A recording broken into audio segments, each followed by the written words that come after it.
French army was now preparing to cross the Alps a second time under the command of Trifils.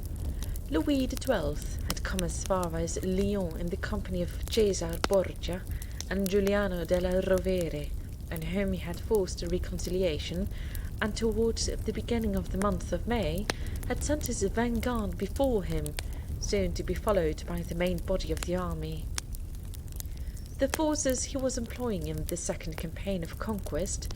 were 1,600 lances, 5,000 Swiss, 9,000 Gascons, and 3,500 infantry, raised from all parts of France. On the 13th of August, this whole body, amounting to nearly 15,000 men, who were to combine their forces with the Venetians, arrived beneath the walls of Arezzo, and immediately laid siege to the town. Ludovico Sforza's position was a terrible one. He was now suffering from his imprudence in calling the French into Italy. All the allies he had thought he might count upon were abandoning him at the same moment, either because they were busy about their own affairs, or because they were afraid of the powerful enemy that the Duke of Milan had made for himself. Maximilian, who had promised him a contribution of 400 lances to make up for not renewing the hostilities with Louis XII that had been interrupted, had just made a league with the Circle of Swabia to war against the Swiss, whom he had declared rebels against the Empire. The Florentines, who had engaged to furnish him with 300 men-at-arms and 2,000 infantry if he would help them to retake Pisa, had just retracted their promise because of Louis XII's threats, and had undertaken to remain neutral. Frederick, who was holding back his troops for the defence of his own states, because he supposed, not without reason, that, Milan once conquered, he would again have to defend Naples, sent him no help, no men, no money, in spite of his promises. Ludovico Sforza was therefore reduced to his own proper forces. But as he was a man powerful in arms and clever in artifice, he did not allow himself to succumb at the first blow, and in all haste fortified Annona, Novaro, and Alessandria, sent off Cajazzo with troops to that part of the Milanese territory which borders on the States of Venice, and collected on the Po as many troops as he could. These precautions availed him nothing against the impetuous onslaught of the French, who in a few days had taken Annona, Arezzo, Novaro, Voghera, Castelnuovo, Pontecorona, Tartone, and Alessandria, while Trifils was on the march to Milan. Seeing the rapidity of this conquest and their numerous victories, Ludovico Sforza, despairing of holding out in his capital, resolved to retire to Germany with his children, his brother, Cardinal Ascanio Sforza, and his treasure, which had been reduced in the course of 8 years from 1.5 million to 200 ducats. But before he went, he left Bernardino da Carte in charge of the castle of Milan. In vain did his friends warn him to distrust this man. In vain did his brother Ascanio offer to hold the fortress himself, and offer to hold it to the very last. Ludovico refused to make any change in his arrangements, and started on the 2nd of September, leaving in the citadel 3,000 foot, and enough provisions, ammunition, and money to sustain a siege of several months. 2 days after Ludovico's departure, the French entered Milan. 10 days later, Bernardino da Carte gave up the castle before a single gun had been fired. 21 days had sufficed for the French to get possession of the various towns, the capital, and all the territories of their enemy. Louis XII received the news of this success while he was at Lyon, and he at once started for Milan, where he was received with demonstrations of joy that were really sincere. Citizens of every rank had come out 3 miles distant from the gates to receive him, and 40 boys, dressed in cloth of gold and silk, marched before him, singing hymns of victory, composed by poets of the period, in which the king was styled the liberator and the envoy of freedom.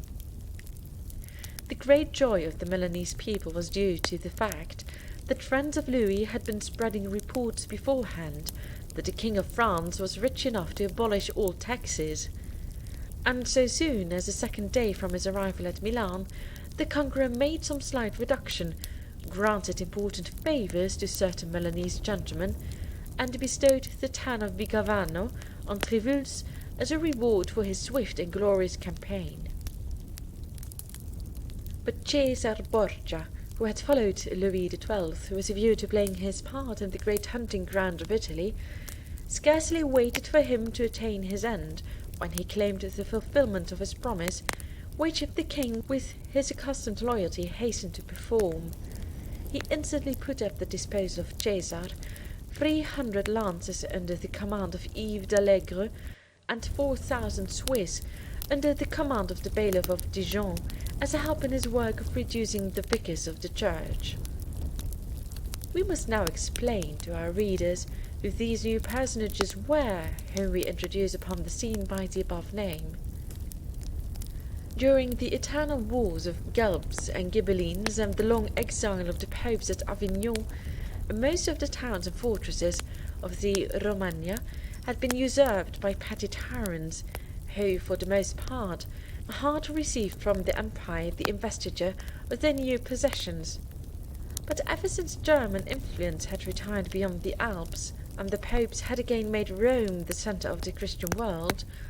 all the small princes, robbed of their original protector, had rallied round the papal see, and received at the hands of the Pope a new investiture,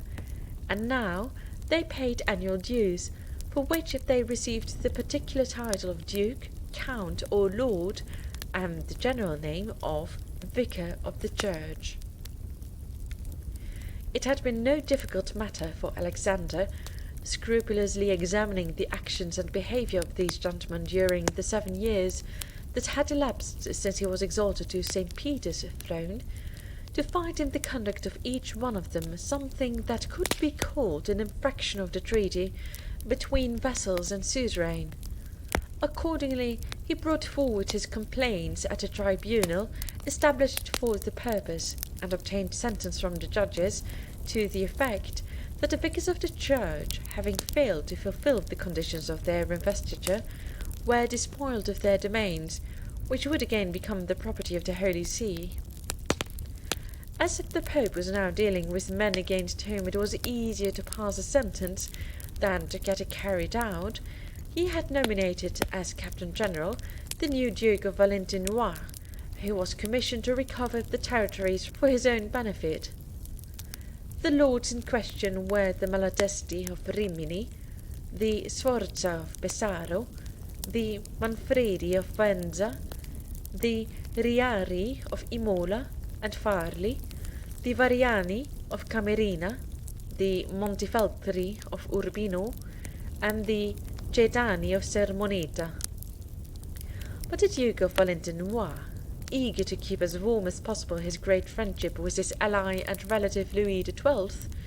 was, as we know, staying with him at Milan so long as he remained there, where, after a month's occupation, the king retraced his steps to his own capital. The Duke of Valentinois ordered his men-at-arms and his Swiss to await him between Parma and Modena, and departed post-haste for Rome, to explain his plans to his father, viva voce, and to receive his final instructions. When he arrived, he found that the fortune of his sister Lucrezia had been greatly augmented in his absence, not from the side of her husband Alfonso, whose future was very uncertain now in consequence of Louis's successes, which had caused some coolness between Alfonso and the Pope, but from her father's side, upon whom at this time she exercised an influence more astonishing than ever. The Pope had declared Lucrezia Borgia of Aragon life governor of Spoleto and its duchy, with all emoluments, rights, and revenues accruing thereunto. This had so greatly increased her power and improved her position that in these days she never showed herself in public without a company of 200 horses, ridden by the most illustrious ladies and noblest knights of Rome. Moreover, as a twofold affection of her father was a secret to nobody, the first prelates in the church, the frequenters of the Vatican, the friends of his Holiness, were all her most humble servants. Cardinals gave her their hands when she stepped from her litter or her horse. Archbishop disputed the honour of celebrating Mass in her private apartments. But Lucrezia had been obliged to quit Rome in order to take possession of her new estates, and as her father could not spend much time away from his beloved daughter, he resolved to take into his hands the town of Nepi, which on a former occasion, as the reader will doubtless remember, he had bestowed on Ascanio Sforza in exchange for his suffrage. Ascanio had naturally lost this town when he attached himself to the fortunes of the Duke of Milan, his brother, and when the Pope was about to take it again, he invited his daughter Lucrezia to join him there and be present at the rejoicings held in honour of his resuming its possession. Lucrezia's readiness in giving way to her father's wishes brought her a new gift from him. This was a town and territory of Sermoneta, which belonged to the Gaetani. Of course, the gift was yet a secret, because the two owners of the seigneury had first to be disposed of, one being Monsignore Giacomo Gaetano, apostolic pronotary, the other Prospero Gaetano, a young cavalier of great promise, but as both lived at Rome, and entertained no suspicion, but indeed supposed themselves to be in high favour with his Holiness, the one by virtue of his position, the other of his courage, the matter seemed to present no great difficulty. So, directly after the return of Alexander to Rome, Giacomo Gaetano was arrested, on what pretext we know not, was taken to the castle of Sant'Angelo, and there died shortly after of poison. Prospero Gaetano was strangled in his own house. After these two deaths, which both occurred so suddenly as to give no time for either to make a will, the people declared that Sermoneta and all of her property appertaining to the Gaetani devolved upon the apostolic chamber, and they were sold to Lucrezia for the sum of 80,000 crowns, which her father refunded to her the day after. Though Caesar hurried to Rome, he found when he arrived that his father had been beforehand with him and had made the beginning of his conquests. Another fortune also had been making prodigious strides during Caesar's stay in France, viz. The fortune of John Borgia, the Pope's nephew, who had been one of the most devoted friends of the Duke of Gandia up to the time of his death. It was said in Rome, and not in a whisper, that the young cardinal owed the favours heaped upon him by his Holiness less to the memory of the brother than to the protection of the sister. Both these reasons made John Borgia a special object of suspicion to Caesar, and it was with an inward vow that he should not enjoy his new dignities very long that the Duke of Valentinois heard that his cousin John had just been nominated Cardinal alla Tere of all the Christian world, and had quitted Rome to make a circuit through all the pontifical states with a suite of archbishops, bishops, prelates, and gentlemen, such as would have done honour to the Pope himself. Caesar had only come to Rome to get news, so he only stayed 3 days, and then, with all the troops his Holiness could supply, rejoined his forces on the borders of the Udza, and marched at once to Imola. This town, abandoned by its chiefs, who had retired to Forli, was forced to capitulate. Imola taken, Caesar marched straight upon Forli. There he met with a serious check, moreover, which came from a woman, Caterina Sforza, widow of Girolamo and mother of Ottaviano Riario, had retired to this town and stirred up the courage of the garrison by putting herself, her goods, and her person under their protection. Cæsar saw that it was no longer a question of a sudden capture, but of a regular siege, so he began to make all his arrangements with a view to it, and placing a battery of cannon in front of the place where the walls seemed to him weakest, he ordered an uninterrupted fire to be continued until the breach was practicable. When he returned to the camp after giving this order, he found there Gian Borgia, who had gone to Rome from Ferrara, and was unwilling to be so near Cæsar without paying him a visit. He was received with effusion and apparently the greatest joy, and stayed 3 days. On the 4th day, all the officers and members of the court were invited to a grand farewell supper, and Cæsar bade farewell to his cousin, charging him with dispatches for the Pope, and lavishing upon him all the tokens of affection he had shown on his arrival. Cardinal Gian Borgia posted off as soon as he left the supper table, but on arriving at Urbino he was seized with such a sudden and strange indisposition that he was forced to stop. But after a few minutes, feeling rather better, he went on. Scarcely, however, had he entered Rocca Contrada, when he again felt so extremely ill that he resolved to go no farther, and stayed a couple of days in the town. And then, as he thought he was a little better again, and as he had heard the news of the taking of Forli, and also that Caterina Sforza had been taken prisoner while she was making an attempt to retire into the castle, he resolved to go back to Cæsar and congratulate him on his victory. But at Fossambrane he was forced to stop a 3rd time, although he had given up his carriage for a litter. This was his last halt.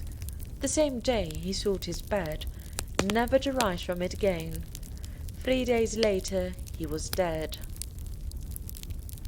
His body was taken to Rome and buried without any ceremony in the church of Santa Maria del Popolo, where lay awaiting him the corpse of his friend, the Duke of Gandia, and there was now no more talk of the young cardinal, high as his rank had been, than if he had never existed. Thus in gloom and silence passed away all those who were swept to destruction by the ambition of that terrible trio, Alexander, Lucrezia, and Cæsar.